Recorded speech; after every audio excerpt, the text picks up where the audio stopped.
Well, welcome to this month's specialist call, and we've got a special guest, Gary Boomershine, on with us tonight, and he's going to help answer your questions and talk about how to do different types of deals and what might be able to help you.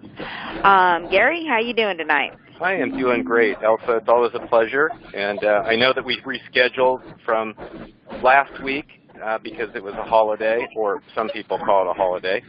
But super thrilled to be on here, and hopefully the more questions and the more interactive, I think, the better. So feel free as you're kind of going through this and I'm talking, just jot things down, and there should be plenty of time to ask whatever questions that you want, Dennis and Sal and others.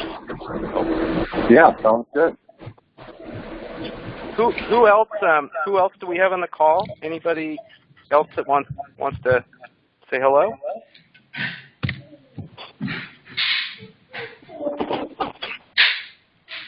Anybody else out there? Don't be shy. Yes, I see we have one other person on here. Okay. I'm wondering they may have themselves muted out. No problem. You can also use the chat box that's in here as well. If you just want to send over a question or anything as well, if somebody's talking, you can send over a question that way as well.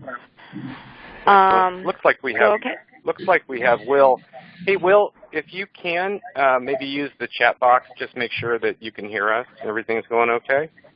And type in the chat box if you can't speak on your computer. Just want to make sure you hear us.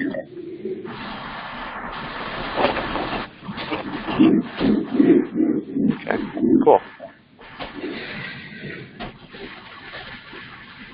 All right. Well, welcome, everybody. I guess you want a little background on me in terms of who I am and what I may have to share and offer. And I don't have anything really prepared, and that was by design. Elsa asked me to come in. My name is Gary Boomershine, and I'm a real estate investor. I bought and sold, I bought and sold probably 400 or 500 houses. I bought apartment complexes. I'm primarily focused. I'm working in 4 markets around the country. I'm in California. I'm in Northern California, about 45 minutes from San Francisco. I do a little bit here in California. I'm actually more mobile. I've got a business in multiple areas, including Colorado and Oklahoma City and a couple of other areas. And then I do some work in very specific targeted areas in California, the Central Valley. If anybody knows where Sacramento is. And I'm doing that because of the cost per deal. And I'm doing a lot of wholesaling right now. I do a lot of creative deals. I'm not a buy and hold investor just because of the market and the cycle that we're in. And I'm also a private lender. And then I am known, probably, if you've ever heard my name, I'm known as a marketer. I have about 250 people, more experienced investors, I would say, that I manage all their marketing for them. We sent out over 14 million pieces of direct mail, believe it or not, and I have a shared team of about 40 people in 4 continents, where we're doing all the direct mail and pay-per-click and managing the systems and a phone team, and I do a lot with Elsa for really scheduling appointments, driving seller and buyer leads, and qualifying sellers and following up with sellers and kind of beating the bush to find great deals at a good price below market that we can make money on. And so that's me. I've been full-time since 2004. I came out of the technology industry, and I've got kind of a unique background. I grew up in a family real estate business. We had a real estate business, right? We were just, Dennis and I and Sal were talking about the fire that just happened a few weeks ago in Northern California. And my parents had a real estate business. We were buying rental properties, and they also had a real estate brokerage in the Oakland Hills where the fire happened. I was actually in college. And so I kind of learned the business from my parents. We were kind of forced into the business. That's a long story, but I was a licensed real estate agent when I turned 18, like literally 2 weeks after turning 18. It was like almost a gunpoint where I had to get a real estate license, that type of thing. And I hated it. I didn't want anything to do with real estate. And then I went down the technology path because I was in Silicon Valley and did that and went into sales, consulting. I had a computer engineering degree and then went into technology sales. And then in 2003, 2004, my wife and I, with 2 small kids, just said, hey, let's get back into what we know. And I love real estate. I quit my full-time job May 17th of 2004, and I've never looked back, and it is an amazing business, but there are certain pitfalls. As many of you, I know, Dennis, you were saying that you're fairly new, and what I found is there's a lot of pitfalls in this business. It's like, you know, we start off, most of us, and I'll ask Sal and Dennis, like, I got excited because I read Robert Kiyosaki's Rich Dad, Poor Dad. I know a lot of people got into the business because they basically were interested in passive income, and that's what we were looking for. And it was like, I don't want to work for a corporation 80 hours a week and massive commutes. And so I wanted to get into real estate, and specifically for passive income, and then I found there were a lot of pitfalls. So tonight, I'd love to share some of my lessons learned and then answer any questions and talk about deals. And if you guys have some deal scenarios you want to ask me about, I'll tell you how I would do them or what have you. A lot of this business, I think, big takeaways would be don't reinvent the wheel. Nothing in real estate, it's kind of like King Solomon said, nothing's new under the sun. In real estate, in this business, it's not about innovation. It's not like we're Apple Computer. It's like find what works and then repeat it. And it's so important. And leverage other people's, you know, we all know about OPM. So if you've ever been to a seminar, we know about OPM, which is using other people's money. That's the whole game. Real estate's a finance game more than anything. But also OPR and OPT that nobody really talks about. That's using other people's resources and other people's time, because each of us as entrepreneurs in this business, our time should be worth $500 an hour. And it's really easy to get stuck into the $5 an hour work. And so learning how to work and do the right money-making activities, to me, is the most important. Specifically, talking to sellers, closing sellers, and turning profits, right, and closing the deal. All the money in real estate is typically made. Most of the money is on the buy side. When you actually sign the contract, that's when most of the money is made. And then you optimize the money if you're holding rental properties. That's actually how you end up optimizing it and getting really efficient. The last thing I'll say before I open it up, the kind of questions and let you all direct, there's things that I'm really good at and I have probably more unique to share from the School of Hard Knocks I'm really good at, and then there's stuff that I'm not good at. So I'll tell you what I'm not good at so that you all know. I'm not good at buying foreclosure auctions. So I've never been focused on going out and buying at the auction. I know a lot of people have. You know, I don't buy through the realtors, so I bypass the realtors. All that's sort of on market. So anything that's on market is like buying through the bank, buying HUD properties, buying on the MLS, buying at auctions. I'm terrible at it. I haven't had any interest. And what I found is it's not that good in this current market. It was good about 4 years ago. It's not good. It's too competitive. It's hard to make money. I'm not a rehabber, so I don't have anything to share about rehabbing. I actually don't rehab anything. I sell, I buy and sell everything. And I'm actually doing a lot of creative deals where I'll buy creatively and sell creatively, and I'm really good at that. I'm known for that as well. And then, so that's what I'm not good at. What I am good at, I'm a really good marketer, specifically on how to find sellers that most of my competitors are not. So how to get sellers to actually come to me every single day of the week, primarily around direct mail. I'm really good at staffing of how to find people that are either free or really inexpensive to do things, either for a small percentage of the deal or at a way below market rate. So I have 40 people on my team. I have people in the Philippines. Philippines are awesome because they're so inexpensive, they're so good, and they're great on the phone because a lot of them grew up in military families and you can't even hear their language. And that's when you know how to hire them. I actually have a recruiter that they're finding people for me all day long. I have a technology team in India, and the team that I have was this was a technology team. They're very hard to understand, by the way. My management team says they can't understand them, and I feel like I can understand them perfectly, probably because I come from a technology background. But the technology people that I have doing technology things, they actually were behind the second largest real estate hedge fund in the United States. If anybody's heard of Embassy Suites, there's a company called Colony, and they bought in Waypoint, they bought like 28,000 houses in the United States. And the team that was actually providing all the data that we use for doing direct mail, it was that same team. I got about 18 people from India, and then we have some people in Costa Rica as well. So I'm really good at that. If you have some questions, how to build a real business, what to be thinking, how to know your numbers quickly and not waste any time.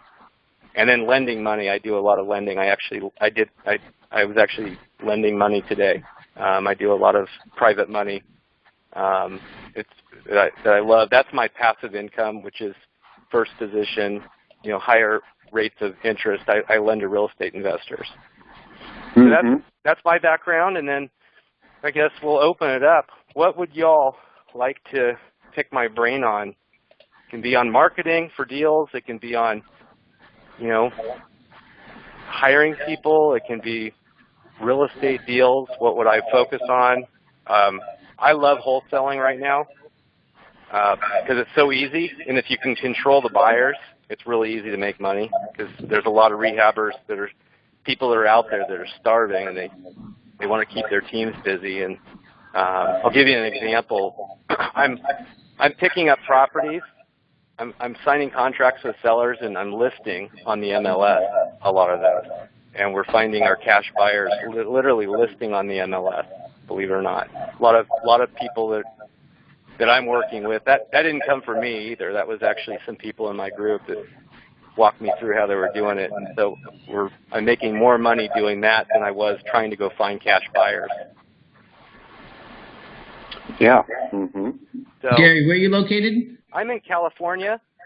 I'm about an hour from San Francisco, and then I work 4 markets.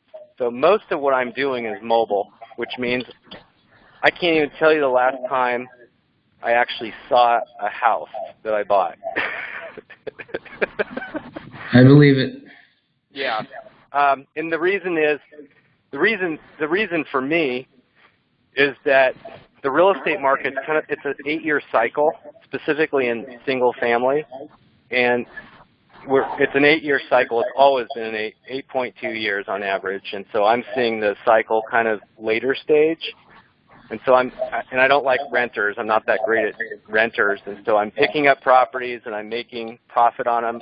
I'm picking up some creative deals where I'm getting the seller to finance for me at 0 interest and carrying a long note, and then I'm still selling those properties and I'm taking cash flow for the long haul. And where are your other markets? I'm in Oklahoma City. I'm in Colorado. I just started up a new market in the central part of the country, but I haven't disclosed it to everybody. Another hot market similar to Oklahoma City. And then I'm in the central part of California, so the Sacramento, sort of Fresno area. Gary, on the marketing side, Where are you having? What are you concentrating on? You mentioned direct mail. Yeah. And probably and you know the internet is big nowadays. Getting out on. Where are you getting your most of your deals right now off of? Yeah. So I'm doing 3 things. I'm doing primarily 3 things. I used to try bandit signs and Craigslist ads and newspapers and other things like that. It hasn't been fruitful at all. And then I'm dealing with the bandit sign police. It's too much brain damage. So the majority of my deals are definitely coming from direct mail, and I'll walk you through the formula if you want. The second is I am doing pay-per-click. So and Google and Facebook, they're constantly changing their algorithms. So a lot of people will talk about this thing, SEO, and I think that's nonsense. Most of the people that I know that are really doing the business, they're spending money on pay-per-click, and so I'm doing pay-per-click. I'm closing deals faster with pay-per-click than direct mail. So because when you're doing direct mail, you're going to them. It's called push versus pull marketing. So if you use direct mail, you're talking to people, but they may not be totally ready to sell, and there's some rapport building. You definitely have to have somebody that's working the phone, like Elsa's team. Pay-per-click is when people are out there typing on the internet and they find you. They want to sell. So they're faster, but the cost per deal, the actual cost per deal is very similar. So if I'm spending, let's say in Minnesota, it's $800 in marketing per deal. It'll be about $800 in marketing per deal off of pay-per-click too. But if that makes sense. So Oklahoma City's been great for me with pay-per-click. There's actually, are any of you doing pay-per-click? Online marketing with the internet? No. All right. No. If you were, do not try to take a course and learn it on your own. It is not worth it. It's not worth the time. You can actually hire, there's Lightmark Media. His name is Scott Corbett, is really the best out there. And I've tried them all. There's a bunch of them, and I won't even name their names because it won't be positive. But Scott Corbett's awesome. He's in, where's he at? He's in Atlanta, and he charges like $1,000 a month to manage all the marketing, and then whatever your budget is. Let's see. We have somebody from New Jersey who said they're from New Jersey and North Dakota, Minnesota, or actually you're not that you're in North Dakota, but Minnesota. Where else are you all from? What other markets do we have on the phone tonight? Looks like that might be it. Okay. Yeah, we may have. Gary, I got a question for you. The direct mail, I mentioned this to Elsa too. There's a guy out there named Joe Crump. He's got an automated system that's the best I've ever seen. And what it does, you can either voice blast, or you can text, or you can email. Yes. And it does 5 to 7 or 10 touches like you do with direct mail. Yep. And I'm thinking, I tried it a little bit before I got involved very much. Mm-hmm. And if I would get to market the numbers off of My Plus leads, I want to go maybe one of the things is free and clear and absentee owners. Okay. And if I would give him the phone numbers, he does scour with a search engine, Craigslist and Zillow. But here in Minneapolis, Zillow and Craigslist, even through the VAs, through Elsa, they aren't very good leads. Most of the people are inclined to go onto with a realtor and list their home. Yep. But this Joe Crump system, it's only $199 a month, and I think it might do as much or better than direct mail, because when I would text people with this automatic text system that he had, it sets up automatically. My response rate was tremendous when you text people. So have you ever heard of that system? I have, And I'm doing a massive amount of, and so specifically, here's what you do. You want to do text. You do text blast. I'll give you the formula. Yeah. So text messaging. Okay. The system that you want to use is called Fly Broadcast. Okay. Flybroadcast.com is where you can actually have a voice message, but it'll call the cell phones, right? You do a text message, but you can also, it dials the cell phone number, but it bypasses the ringing, and it goes right to their voicemail, and it leaves a voicemail. And so that's called Fly Broadcast. Most of us are using that, and then email campaigns don't work that well for sellers, but we still do it. Yeah. But it really doesn't work that well. I have a lot of us are using Podio, so I provide and you can write this down and then you can check us out. REI Vault. Yeah, go to reivault.com or join reivault.com, and you can actually learn a little bit more about what we do. A lot of us are using Podio because Podio is pretty much for free. I mean, Podio is a system. A lot of experienced real estate investors are using that because it's literally free. I mean, if you want to add people, you can pretty much do it. And then we've integrated the Fly Broadcast and the text message, and that we've also written the text messages, and we've recorded the voice broadcast with a professional voice that sounds really good and not like some commercial. Because the hardest part is not the technology, it's not the system, it's actually the specific, precise words that we put in front of the seller at the right time, right? And so sending out 7 messages is actually not the right formula. It's actually at least 12 months. So when you actually, so let me give you an example. Typically, you want to get the sellers to call. All right, you want to put a message in front of the sellers to first call, and that's why we use direct mail, is to actually get them to call. And then many of them will hang up. About 50% of all the people that call off of direct mail, or actually internet, if somebody gets a phone number, they hang up. People get nervous, or they feel like, oh, I'll call back. I mean, if you think about it, think about how many times you call a company and you just hang up because it's like, oh, I'm not going to call, right? So then we text message instantly. So if it's a hang up, we'll instantaneously text message the seller. And here's the perfect words. And Elsa's recording this so you can listen to it. And if you want, you can drop us an email and I'll give you the words if you need them. But it's, hi, I missed a call from you.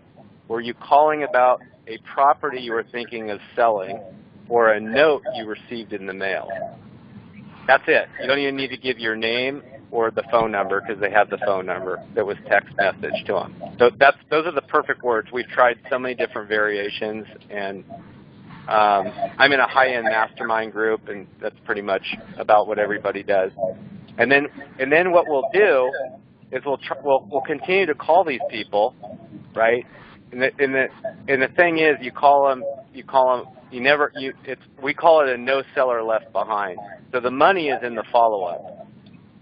So all the money is actually in the follow-up, and you do have to have, this is why having a phone team like Elsa is so important, because I call it kissing frogs. You got to kiss a lot of frogs. Hey, Gary. Yep. Just so you don't go too far ahead, when you do the slide broadcast or direct mail, it doesn't matter, and you said that they hang up and you send a text immediately, hi, are you trying to, are you calling me about the house for sale? Are they responding back to where? They're responding back to the text message. Yeah, but where's the text message going, on your cell phone? Well, I set up. We built a system for all of us. I have a system, like for the cost of a VA. So for $1,000 a month or whatever, we set up the system for everybody, which is Podio. It's all pre-configured for doing all of this, including all the text and fly broadcasting. But The problem is, even though you have the system, somebody has to manage it. So I have the team that manages this for us.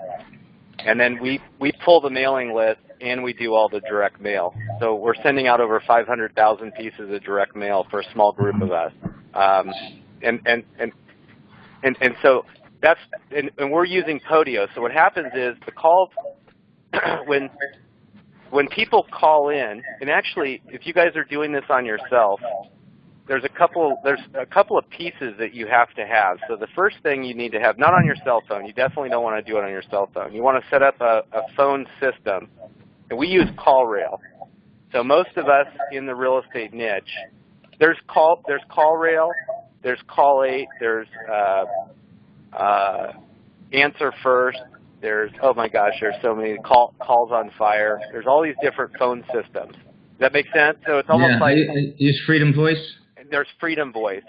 Most of the people that are actually really doing this business, like high scale, they're using CallRail, because CallRail you can pick up a phone number like I have 5,000 or more phone numbers on CallRail.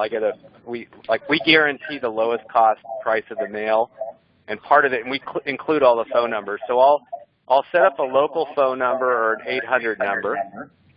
All right, and we'll have 10 of them. So depending upon what we're mailing to what list and whether somebody's doing bandit signs or pay-per-click, we just buy phone numbers because they're like $4 a month. And then, like super inexpensive for the minute. And then if somebody leaves a voicemail, the messages are transcribed. So we know if the phone hung up, because CallRail instantly tells us, oh, this is a hang up.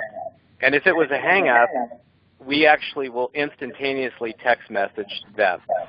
And if they respond, if the people respond, it's not going to your cell phone, it's going back into Podio, captures the cell phone, right, message, and then sends you an instant message saying, hey, somebody responded and here's what they said. And you can click a button and actually get to the lead. Right? This is typically what Elsa's doing. Like Elsa, Elsa's team, and Brenda and Chris and Christine, they're all trained on our system, and so they're using our system and constantly, like, some people leave a voicemail, those get transcribed. We pull the comparables.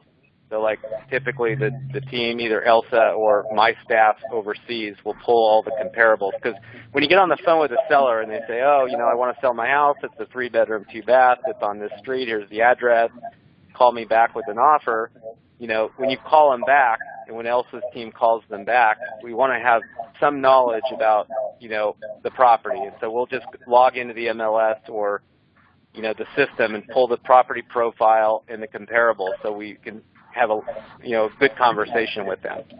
If it's a hang-up, we'll instantaneously text them. And then if they're not ready to sell, that's when you put them on what we call a drip. So you put them on a long-term drip, which is literally, it should be at least a year. It shouldn't be 7 messages, because, I'll give you something. This is a crazy thing. I can't even. So I got 6 properties under contract this last round. And of the 6 properties, 1 came in from a hang-up, and 5 of them were people that left a message months ago that they were not interested in selling. Isn't that crazy? So we actually wait. If somebody says they're not interested in selling, you want to wait at least 60 to 90 days. I'm still playing around. I don't know what the formula is yet. It's purely by trial and error and then seeing what works better. But text message them, starting in 60 days. And then, if they said not interested, it's probably, more like once a month you hit them. But if they did talk to you and they expressed some interest, you want to be a little bit more proactive. Does that make sense? And also follow-up letters. So we'll also put them on a handwritten follow-up letter, that gets a 25% response rate. Now, the follow-up letter, it looks like it's handwritten. We don't do it ourselves. We click a button. So we click a button and say, send the follow-up letter. And so once a month for 8 months, we'll send out a inexpensive, letter. It looks like it was hand-signed. It says, hey, we recently spoke about buying your property. I'm not sure if your other options have worked out, but we're still interested. If you call us preferably within the next 3 to 5 days, and then always a PS at the bottom. Mm-hmm. The PS is like free advertising. So if your house is no longer for sale, please let us know. And I'm living in a house in California right now off of that from a lady that asked to be removed from the mail. So she called in to be removed from the mail. I called her because those have been some of the best leads of the angry ones off of direct mail. And then literally I had a conversation. I apologized. And a lot of us are following this because it's worked so well, which is we apologize. I'm so sorry. We'll take you off the mailing. Do you mind if I ask you a few questions? Was there anything offensive about the marketing? And oh, by the way, I run a really reputable business. We're typically buying a couple of properties a month. And if you know of anybody, a neighbor, a friend, a family member, we'd love to pay for your groceries for a few months or your gardening, or maybe donate to your favorite charity, right? Because this is a people business, and the sellers are so tired of the lies that have been thrown at them through advertising, and right, you can't even turn the TV on without lies, right? Mm-hmm. So that works really, really well. I think it was Dennis about buying a list. You guys asked me what I'm marketing. I'm doing heavy direct mail because that's where I'm making the majority of the money. And most of the people that I know are making a lot of money on direct mail right now. And I'll tell you the formula in a minute. I'm doing pay-per-click, but the problem with pay-per-click is it doesn't scale. So I'm only able to buy a couple of properties a month. And if you're wholesaling and you're flipping, it's sometimes you're trying to go for more volume. So I can't spend more than $3,000 or $4,000 a month on pay-per-click because it doesn't exist. And then cold calling, the problem with buying a cold call list and just dialing the numbers is it's really a needle in the haystack. Most of us that I know are only the cost of doing that and the amount of effort. It's like if you could say, hey, here's 50,000 phone numbers. You don't know anything about them except here's 50,000 phone numbers. Go dial away. Or if I could go and do direct mail to 5,000 people that I know have a high likelihood of selling through some economic indicator, right? And then I market to them just for them to call me. I don't even care what they say. I'm not looking for somebody to leave a voicemail. I'm just looking for the phone number, and then I can work those. That's where you're going to make the money. Does that make sense? Yep. But you're doing mostly wholesaling, so you have different lists for different ways of buying, obviously. Yeah, I do, primarily. And are you buy and hold? I am now focusing on mostly trying to do lease purchasing or owner financing. Okay. I actually started back in the day when you did in 2004. I got out in 2007, 8. Yep. And, by the way, I got into this business doing luxury home short sale deals. Yeah, I tried doing that with all different types of wholesaling, foreclosures, list pendants. I was all over the place. I said, you know what? I never really made it big back then. I did a few deals, but now I got back into it last year or so, and I said, I'm going to focus on one thing, and I'm not even looking for foreclosures. Yep. So here's the deal. Here's the way to look at the list. The list is our target. Okay, it's who we're going after. It's really people that either have equity or they don't have equity. Right? And the equity mark is typically like 75, 60 to maybe 80% equity, which means if the house is worth 100, as is. I'm not even talking about after repaired value. I'm saying as is, kind of like what we would expect at 100 grand. We're typically trying to find properties that are, with mortgages and what we call secured and unsecured liens of about 60,000 to maybe 75,000. That's our target. Now, I'll tell you there's the two hottest. Oh, okay. Before I go, if you're going after lease options, you're typically taking over mortgages, right? Either that or we're just leasing them out. So to us, it really doesn't matter how high the mortgage. I mean, I could buy them at 85, 90%. Right, or 100%. Right. But you're still typically just taking over. You're probably buying the property subject to, or leasing them, and then. I have a lot of people have a lot of equity, and they don't want to, subject to it. They want to, they'll do the lease rather than deeding over the house. Okay. So here's what I'm doing, and I know a lot of people are doing this. I'm finding that there's kind of two types of mailing lists. One is a big list, and then one is a smaller list. Okay, the big list is, when I say a big list, it's like if whatever market you're in New Jersey, you're in Minneapolis. Let's just say your market's 250,000 single-family properties. Is that fair? Sure. Mm-hmm. Yeah.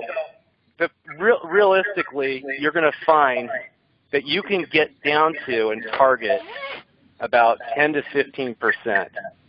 You can take the 250 and say you could build a really good list for a year. With 250,000, you're going to have somewhere between 25,000 and 40,000 properties. And the reason is you probably don't want to go after all the new construction. You probably don't want to go after people that bought the property in the last couple, 3, 4, 5 years, right? Mm-hmm. So, and then typically you're also looking for people that have high equity. All right, so that's what I call the big list. Well, how do you get to the big list? And also, how can you do it where you're not competing with everybody else? So what we're finding is the hottest list right now. We call it the invisible list. I have this Indian team who used to work with the hedge fund. They have a formula. We score the data. So what it's made up of is mostly absentee owners that are mostly inherited properties that are mostly free and clear. That's the magic right now that we're making most of the money on. So these are people that we're looking for burned out landlords. So we're not just going out to ListSource. And by the way, that's where most people go. It's a CoreLogic product called ListSource that was created for the mortgage business. And you can click a button and say, in these zip codes or counties, show me absentee owners. Well, the problem is, and then they'll say, and only show me the properties that were purchased, 2005 or before. Well, the problem is most of the good properties don't have a sale date. And so when I say like last sale date, that's a really important one, because most of the gems where most of the money is being made is where there's no sale date. And so we have to go and pull the whole list. But it's an absentee owner list, which means the seller, all it means is the property address and the mailing address for tax purposes is different. And by the way, that's different.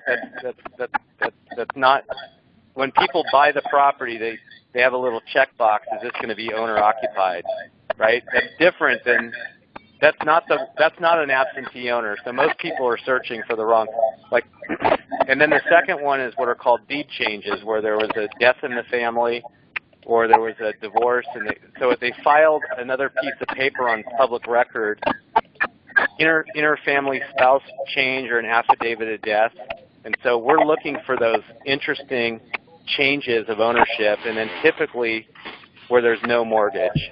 And that's a big list. There's 18 million properties on that list nationally.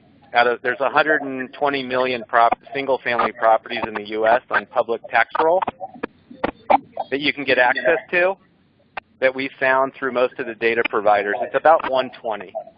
And then about 18 million are on this list. And then, so that's the big list. So absentee owners, mostly inherited, mostly free and clear.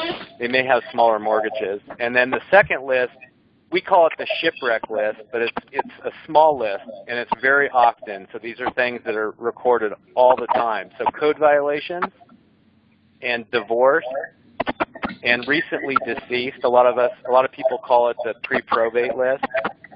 Judgment and bankruptcy and foreclosures for sale by owner, for lease by owner, and there's a couple of other things.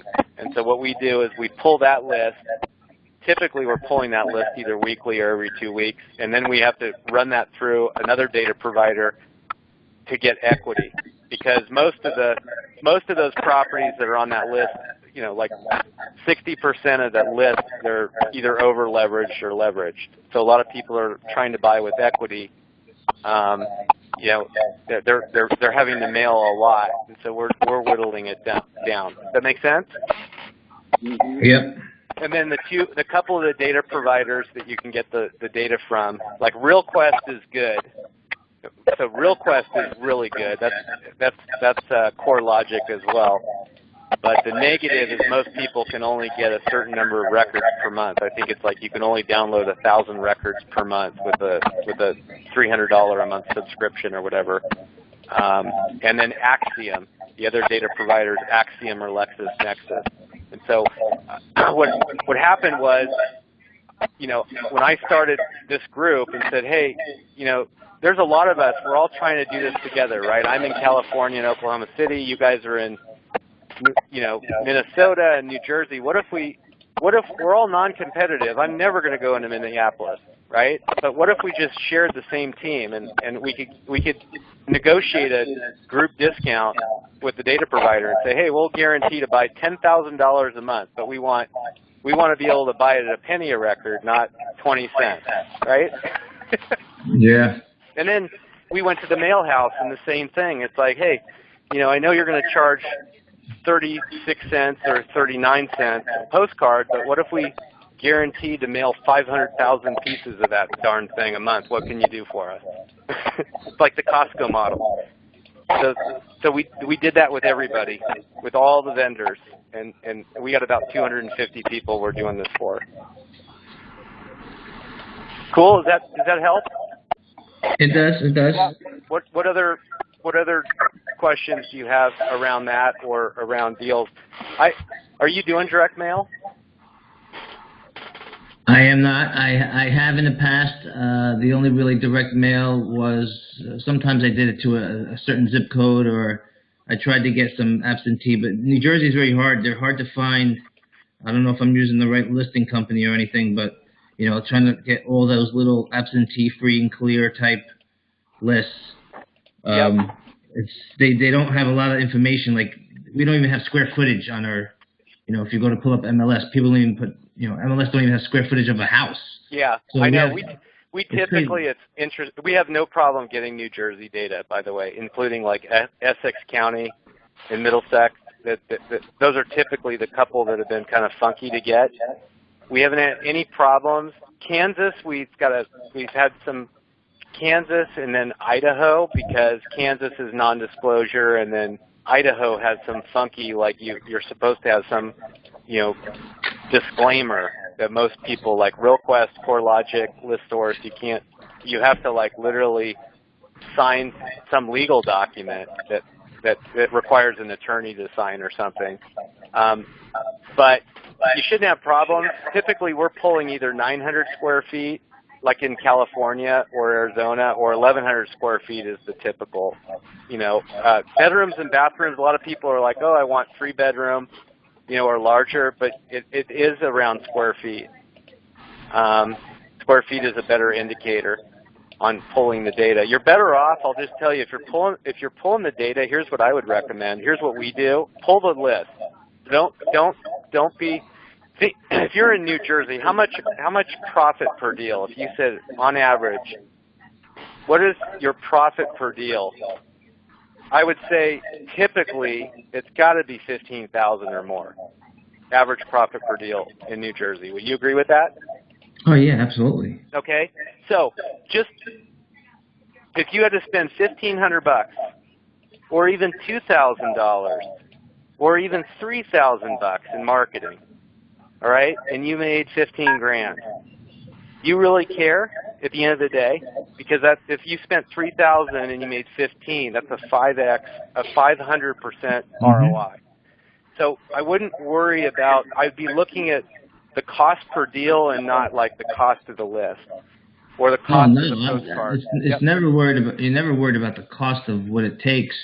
You don't want to spend $1,000 on a list that doesn't work. No, I know, I understand, but I got to tell you, I've been doing this for so long, and I don't know what happens to people, but they're focused.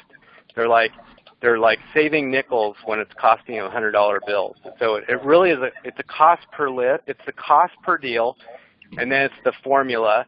Typically, if you're buying a list, like there's a list broker. And he's awesome, by the way. You want to know the best list in the entire country? His name is Chris Richter.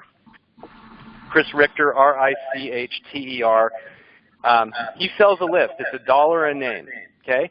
But you have to buy 30,000 names up front for a year. It's a subscription. So you're paying $30,000 up front.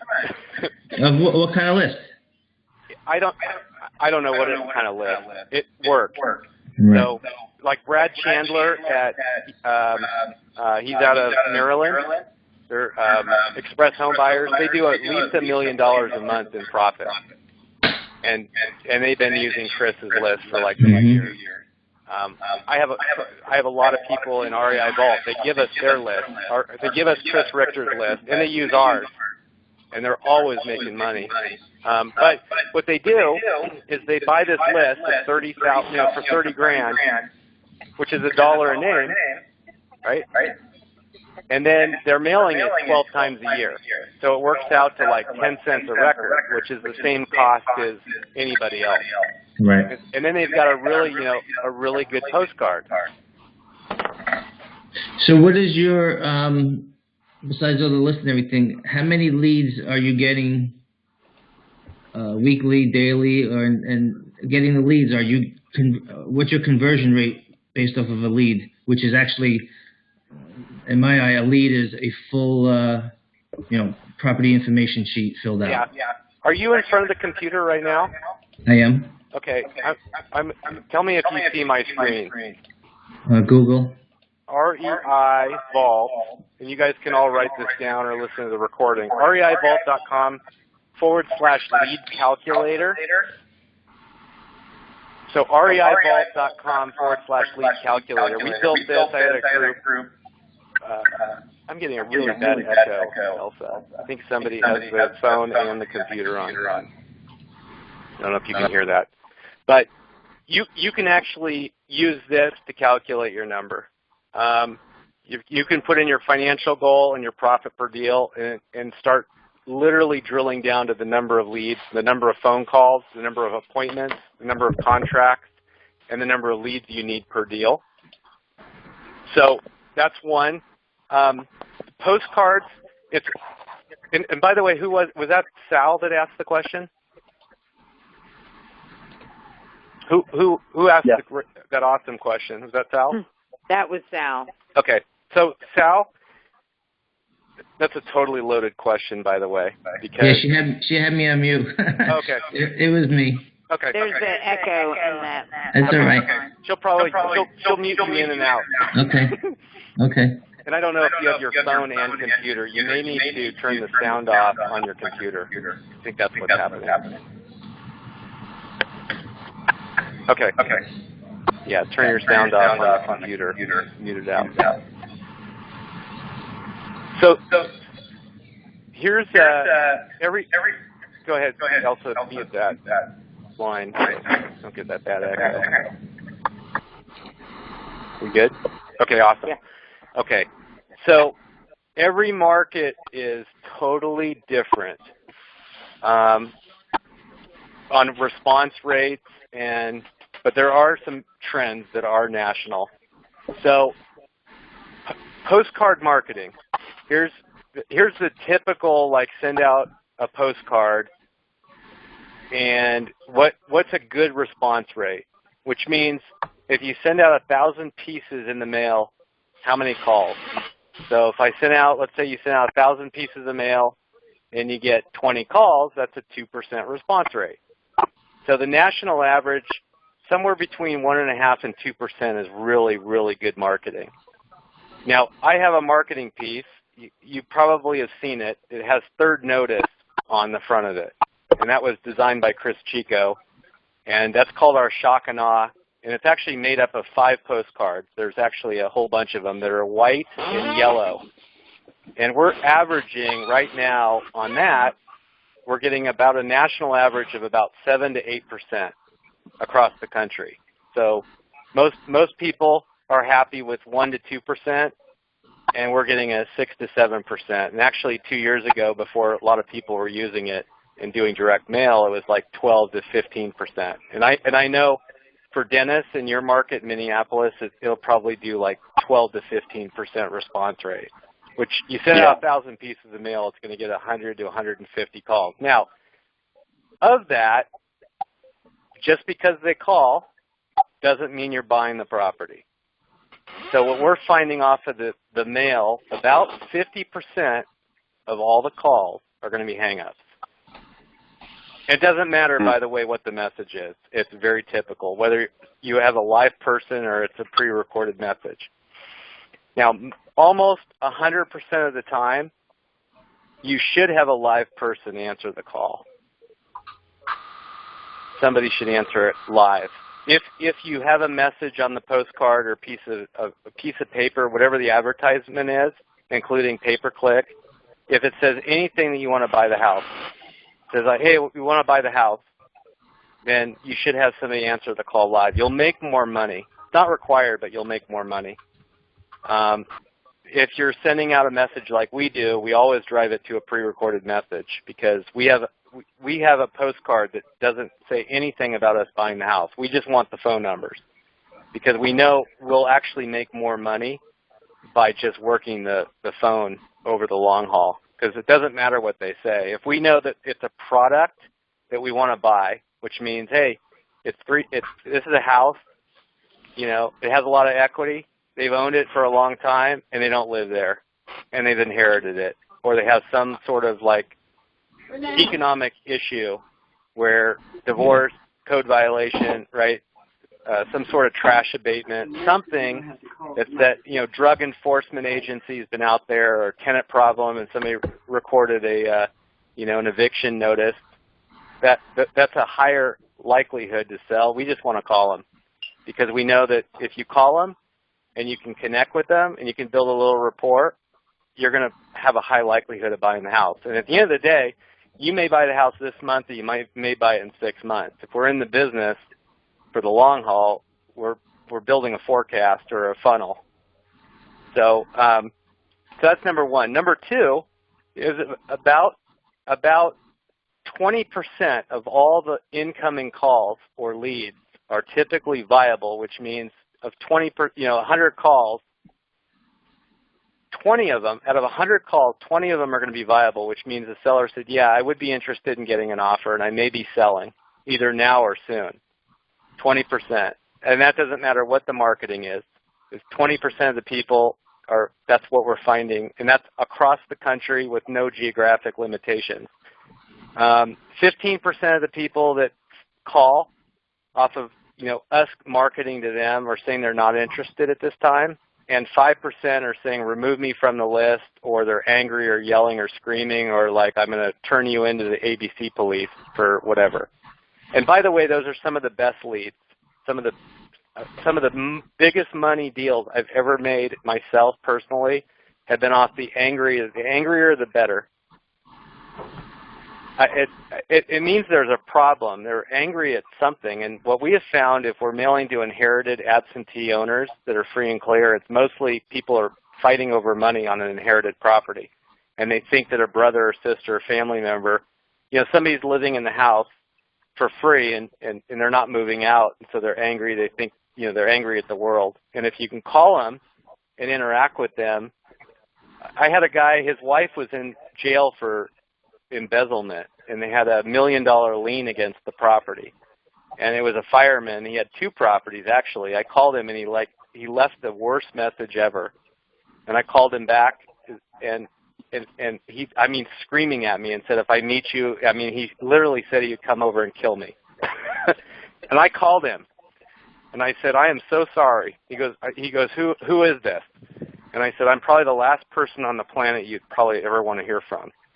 And so he said, who is this? And I said, I'm the guy that sent you the postcard. And he screamed at me for like literally 5 minutes. Son of a bitch, you know, this and that. And anyway, I calmed him down and I said, how would you, I think I have something, a very specific thing that I do. And I thought you could use it. How would you have recommended I contact you? Should I have like waited for you in the front yard when you're coming to pick up your paper? Should I have taken my shopping basket at the market and run into yours? Like, what would you have recommended? So anyway, we talked. He kind of laughed and lightened up, and then I ended up coming over and I bought 2 of his houses, and I got the lien release for $40,000. So $1 million release for $40,000. I bought those properties that were almost free and clear. Does that make sense, Sal? Yeah. And I think you're still muted. All right. What else can you guys tap my brain on? I've got about 10 minutes, maybe 15. Any deal buying strategies?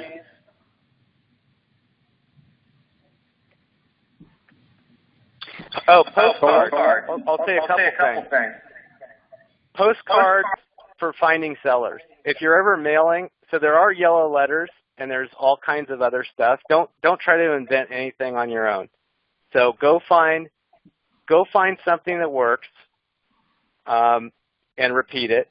Chris Chico designed our card. I've got a whole stack. If you want to send an email to Elsa, I'll give you all of our pieces if you want. I'll actually give you all of them that we use, just for being close with Elsa, and Elsa just makes sure that it's part of your group. And I'll give you. We have an offer package. I'll give you the follow-up letters if you want. Just let Elsa know if you're part of her group specifically. We'll give it all to you, and then use that because it does work. And if you type my name or ask anybody about me, they'll just say that our stuff works.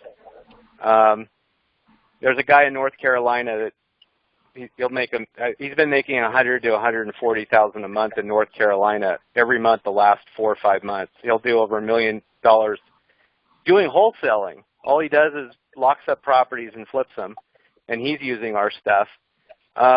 You don't put anything on your postcard that says "we buy houses." So don't use those words at all. We have a message that is there's what we call the 1031 postcard. It actually, the word is, hey, I'm looking to buy a couple more properties using the proceeds from another sale. Typically use yellow. You want to use canary yellow paper. And you actually want to use 110-pound paper, not 60, because the other stuff smears when it goes through the USPS systems. Sounds crazy, but yellow outproduces white. Do not ever put a website ever on any marketing that you're doing. You can put it on your website, but don't put on any direct mail unless it's a follow-up letter of a seller you've already talked to. Do not put your website. Your response rate on your marketing will drop like 70%. And I don't know why. I think it's because sellers will go out to your website, but they'll never do anything. They will not. I mean, it kills your marketing. Don't do any branding. Don't worry about your business name. You want to typically there's a concept of an 800 number versus local. Typically for postcards, except in like 4 areas of the country, use an 800 or 888 number, not local, unless you're in Ohio, Alaska, or Hawaii, and then sometimes in a rural area. I'm telling you, try it. And if you don't believe me, try it. Anything that I say tonight, try it. And I'll tell you why. Because typically people will call an 800 number specifically on your postcard if you say, I recorded a special message for you that you can call 24/7 with a pre-recorded message. And the reason is if they don't know you, they just want to hear a little bit more and they want to hear your voice. Now, the other reason to use an 800 or 888 number is because you can track the phone number. If somebody calls, it doesn't matter whether they have a caller ID blocked or a cell phone. If they call a toll-free number, you get their phone number. And oh, by the way, they no longer qualify for the do not call list. And oh, by the way, the do not call list doesn't apply in our industry anyway because we're not selling a product, a commercial product under the do not call list category. Unless you're trying to sell them something. We're not selling anything. We're trying to buy properties. And you can review that with any attorney, which I have too. But 800 or 888, don't use 844, don't use 866, and definitely do not put an extension on your marketing. Have a direct number, buy it, get the numbers from CallRail. Don't use a Google Voice. You can use a Google Voice, but the phone numbers are throwaway. Typically, we're putting phone numbers through a phone system so we can track the response rate and capture the phone number. So that's and they're free. So CallRail, almost everybody's using CallRail, and I did too. Like 2 years ago, I switched over. I was using Freedom Voice. Pat Live is awesome for an inbound. If you're not using ELSA, definitely use ELSA. If you're not using them, but Pat Live is fine. Typically, they're considered expensive, but having a live operator, the problem is most of the calls, I will tell you, if you're doing marketing, typically the calls will come after 5 p.m. So the majority, like 70% of all the inbound calls come after 5 p.m. Well, if you don't have a team that's working in the evenings, they're not going to be answering the calls live anyway. So I don't think you could have somebody to answer the call. It's not really required. What is required is the follow-up. You have to have somebody that's calling consistently over and over and over again. Typically, you don't leave a message. Like if you're calling somebody back, you don't leave a message ever because they won't call you back. So you call, and then you hang up if they don't answer. If the voicemail comes in, you hang up. Call me crazy, but it's what works after. I think we generated 150,000 phone calls last year, and have tried like so many different things. In fact, Chris Chico, who's really known as the direct mail guy, he's a wholesaler out of Florida, super good guy. He's got great, everything that he offers is robust, and I've made a lot of money off of Chris. I knew nothing about wholesaling until I learned about Chris. But Chris actually doesn't even allow people to leave a message, believe it or not. He has he's Puerto Rican, and he has a long voicemail, but he doesn't allow people to press 0 or pound. They're forced to listen to the whole message. I don't even think they can leave a message because he wants to call them back, and he said that he's tried it over and over again. He makes more money doing that than anything else. Cool? Has this been helpful? I know I'm talking. Yes, it has, Gary. Yeah. Elsa, is this okay? I know I'm spewing off tons. I don't know. Oh, I think this is awesome. I think this has been awesome. Yep, me too. Yeah, and if you want to check us out, you can definitely check out REI Vault. Not for everybody. We launched a new program for newer investors. It actually includes the system, and we include the mail. It's more of like a 90-day program where you come in. It actually includes what we have found.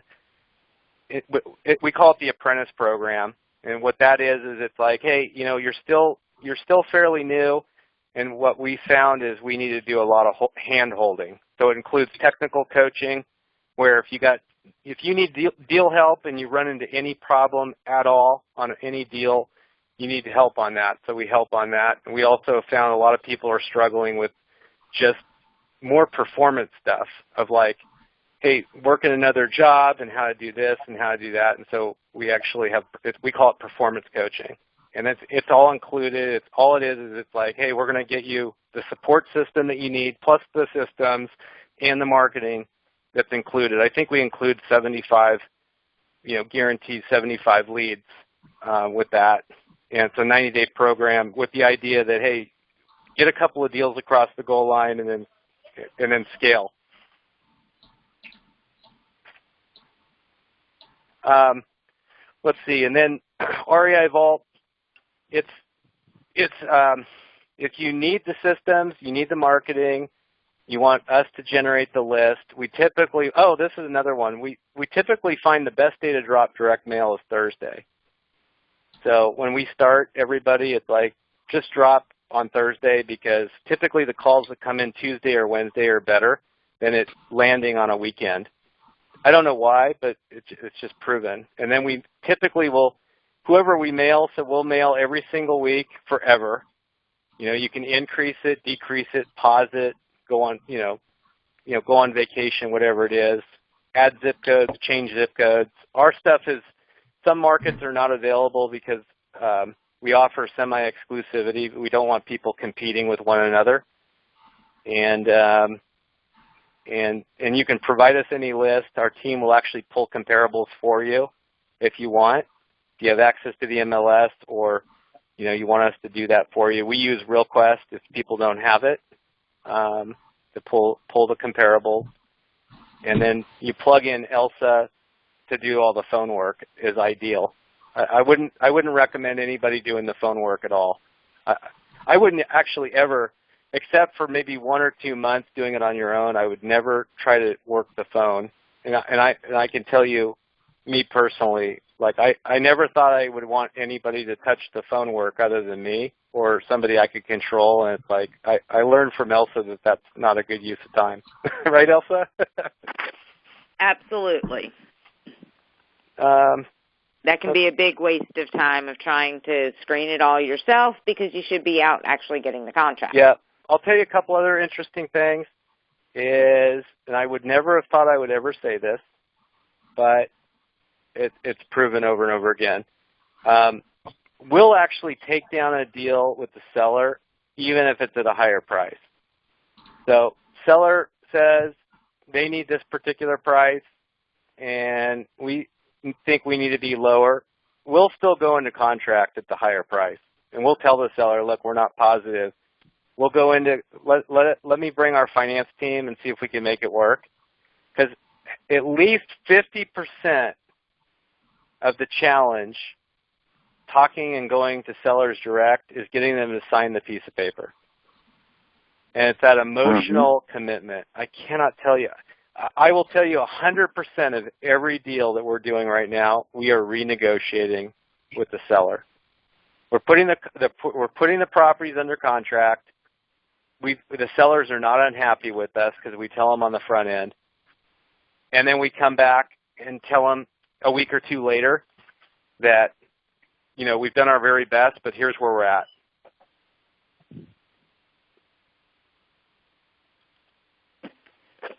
And typically what we're doing is, and part of it is, rather than going sideways or going shopping or letting other investors, because it's a competitive market, we're using the opportunity to build rapport. So we'll get the property under contract and then just continue to talk to the seller. Because once they're in contract with us, they hate the property. That's what we have found. They've already figured out where to spend the money or what have you. And so, we'll go out there, we'll find, I don't know what it is. Sellers are all crazy. But we found that anything that they say on the front end, it's almost not true when we get out there. There's foundation issues. They tell us the house is perfect, and then half the house is completely disintegrated. We'll find other issues. But if it's locked up, that's when we do our due diligence, and it's working really, really well. So I mentioned the 6 properties that we got. I mean, every deal that I'm getting, and I know. And I always thought it was more of an integrity issue. And now what we do is we just tell the seller, hey, we're going to do our best. We also ask them, hey, we're going to also shop this around to a few of our friends. So if we can't buy it, we've got a massive group of other people that we work with. And if it's not us, we'll see if it's somebody else. And then we have a lot of real estate agents too, and if they're not getting the property, they're listing it. Or some of our people are actually, if the people are not really ready to sell at a discount, we'll just refer it out and take a marketing fee and still make money on it and put it right back into marketing. Cool? Yep. I think that was great, Gary. Awesome. Well, hey, it's great chatting with all of you. And, if you want some of the samples, like if you're looking for the postcards of what to send, don't spend any more time. Just ask Elsa. She can send a message. I'll give you our stuff. You can use Click-to-Mail. You can use Go Big Print. There's Yellow Letters HQ. I know that they're all super cheap. Those are the best of the best. Some of you may just say, I want to push a button. I want a team and not worry about it. And then check REI Vault out. It's an invite only, so you do need to tell us that you came through Elsa. It is an application process. You're not going to be sold anything, but we just want to make sure that you're a really good fit and our market's available. And it doesn't matter if you sign up tomorrow or in 6 months, but you could definitely check us out. But I'd be happy to give you all the postcards and what to use and what not to use, and try it and make money off of it. And that whole absentee owner inherited property free and clear is a gold mine. It doesn't matter, even if you're doing the lease options, try that too. Probate, we don't like the probate list. So if you're actually finding properties in probate, that was super hot a couple years ago. It's a total overkill with all the, we have marketing for probate, but you send to the executor and the attorney simultaneously, but you don't have to do that. There's better, easier ways through the recently deceased list because you're getting those people before probate. All right? So have a great one, and I got to take my thanks a lot, dog. Gary. Yeah, pleasure. So Thank you, Gary. And everybody keep in mind, the end of November, we have our next specialist call. So have your deals ready. Thank you, everyone. Thanks, Gary. Yep.